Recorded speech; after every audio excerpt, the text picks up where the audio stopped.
Hollowbrook High was like any other school, buzzing hallways, tired teachers, and cliques that never mixed. But there was one part of the school that everyone avoided, room 108. It wasn't boarded up or locked. In fact, it looked just like any other classroom, but no one ever used it. The desks inside were covered in a thin layer of dust, the chalkboard was blank, and the windows were permanently shut. Teachers never brought it up, and students never dared to ask. It was just understood. You didn't go into room 108 because of Elliot. The story went like this. Years ago, there was a student named Elliot Gray. He wasn't popular, but he wasn't a troublemaker either. Just a quiet kid who mostly kept to himself. He was always the last to leave class, always scribbling in a worn-out notebook. No one noticed when Elliot started disappearing for short periods, slipping away during lunch or staying long after school ended. Some kids joked that he was hiding in room 108 because he didn't have any friends. Until one day, he vanished completely. The last place anyone saw him was inside room 108. His bag was found under one of the desks, his books neatly stacked, and his notebook lying open on a page filled with strange, frantic scribbles. But Elliot was gone. The teachers told everyone not to worry. The police searched the school and the surrounding area, but there was no trace of him. And the strangest part? After a few weeks, it was like Elliot had never existed at all. His name disappeared from attendance lists. His locker was reassigned. Teachers never mentioned him again. It was like the school had erased him. But the students remembered, at least the ones brave enough to speak about him. They said his ghost still roamed the halls after dark. Some swore they heard faint footsteps following them when no one was there. Others claimed to see a shadow standing at the end of the corridor, just watching. And a few whispered about hearing someone softly saying, "I'm still here." The dare. No one believed the story more than Leah. Leah was obsessed with the paranormal, ghosts, urban legends, anything creepy. So when her friends Jordan and Sam teased her about the Elliot story, she dared them to go with her into room 108. "Come on," she said, holding up her phone to record. "Let's prove it's just a stupid rumor." Jordan laughed. "Fine, but when nothing happens, you owe me pizza." That afternoon, when the final bell rang and the halls cleared out, the three of them made their way to the abandoned classroom. The door to room 108 was open. "That's weird," Sam muttered. "Isn't it always closed?" Leah smirked. "Scared already?" They stepped inside. The air was different, colder than the hallway, stale. Dust floated through the slivers of fading sunlight. The desks were all in place, except for one.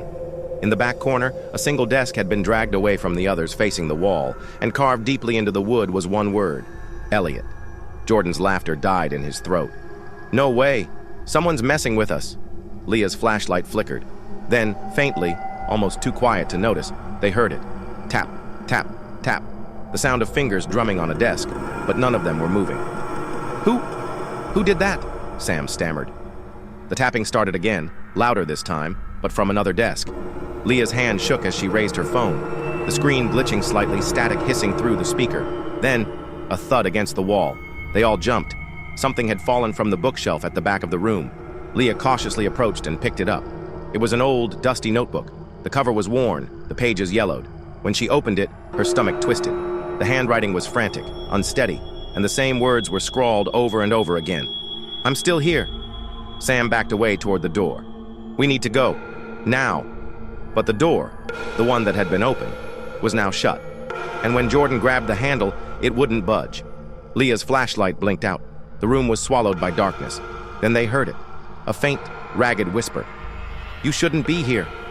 The voice came from the back of the room, the corner where the lone desk sat. And when Leah's flashlight finally flickered back on, they saw him. A boy standing there, thin, pale, his clothes torn and dusty, like he hadn't moved in years. His hair hung in tangled strands over his face, and his eyes, hollow, black pits, stared right at them. Jordan screamed, "Elliot!" The boy's head twitched to the side, then he stepped forward. Leah dropped the notebook and bolted for the door, slamming her shoulder against it as Sam and Jordan pounded on it. The whisper came again, but louder. "You shouldn't be here!"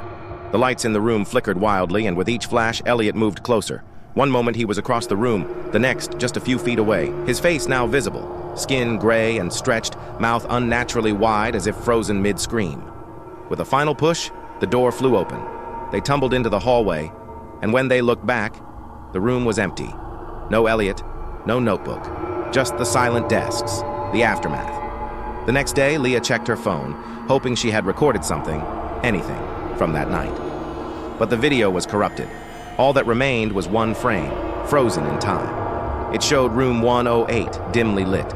And in the corner, standing just behind Leah, was a shadowy figure, a boy with empty eyes. She showed the picture to the school's janitor, Mr. Caldwell, hoping for answers. His face went pale when he saw it. "That's him," he whispered. "Who?" Leah asked. Mr. Caldwell's voice shook.